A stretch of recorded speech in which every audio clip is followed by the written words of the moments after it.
Salut les mecs, j'espère que vous allez bien. Au passage, bonne année 2020. C'est vrai qu'on a eu un superbe début d'année. Merde. À peine commencé l'année déjà flinguée. Excusez-moi les gars, j'étais trop borné. D'un côté l'école, de l'autre un projet. Si vous savez, celui que je vous ai teasé. Bref, j'ai pas non plus parlé 15 ans. Juste pour en plus insulter que des mamans. Non mais faut me dire ce qui se passe dans la tête de certains. Déjà que nous sommes confrontés à un futur incertain. Débarquer dans les rues avant de gueuler. Je parle d'une manifestation de gros teudés. Ce sont eux qui crèveront en premier. Ce sont eux qui se plaindront en premier. Bref, je n'ai rien préparé pour ce son. Si ce n'est qu'un texte pour avoir minimum de sens. Ne vous imaginez pas un futur hit. Mais je débute juste, m'apportez pas de la hit. En fait j'ai juste pris un beat, rien de plus banal. J'ai juste posé ma voix, rien de plus normal. Pas d'autotune, ni rien de ce genre. La voix de JUL n'est pas trop mon genre. Paniquer serait fatal, mais arrêtez d'avoir peur et restez bien chez vous. C'est vrai que la destinée promet pour l'avenir, mais faut pas se concentrer là-dessus. Ne vous réjouissez pas non plus du pas de cours. Il y en a toujours bon de compte. Sachez d'ailleurs que j'ai jamais arrêté YouTube. J'avais pas le temps pour sortir d'autres vidéos avant, mais voilà, au moins vous voyez que je suis de retour. Voilà.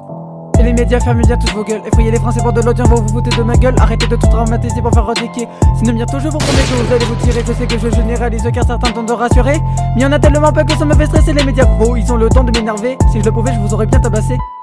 Mais le pire sont les décons qui disent avoir le virus alors qu'ils ne l'ont pas, c'est juste pour être soutenu. Parfois je me demande si le plus dangereux est le virus ou la connerie. Après tout le virus touche plus l'économie. Certains se plaignent des choses mises en place par le gouvernement, mais faudrait aussi que ce dernier se décide plus rapidement. Les gens qui crachent encore dans les rues, ils devraient tout nettoyer avec leur langue quitte à attraper le virus. Je ne sais qu'un râleur derrière son micro. Je sais que ce n'est pas un youtubeur comme moi qui changera la donne. Moi j'avais juste un petit message à faire passer. À vous de le prendre quand vous le voulez. Mais prenez bien compte que l'ennemi est invisible. Putain, comme le dit Mohamed Eni, le virus n'est pas un terroriste. Seul obligé il s'en fout. Le moyen de le vaincre, sans juste des gestes simples. On dirait que les Français savent pas se laver les mains. Rendez-vous compte que les Coréens respectent le système mis en place dans leur pays. Qu'ici les parano se jettent dans les épiceries. En France on dirait déjà une fin du monde. Maintenant c'est chacun pour sa gueule. Oui je l'ai déjà dit, paniquer, refait des mauvaises ondes. Au moins on se rend compte de la nature du Français.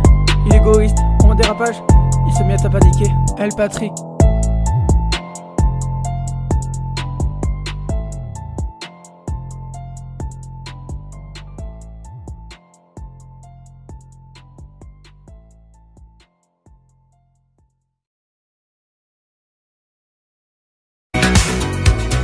Je ne sais pas quoi en faire.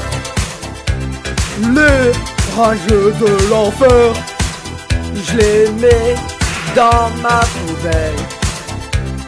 Ceux qui font leur belle, ils regardent H24 Squeezie. Le gamin aux 12 piges, je les envoie se faire lapider.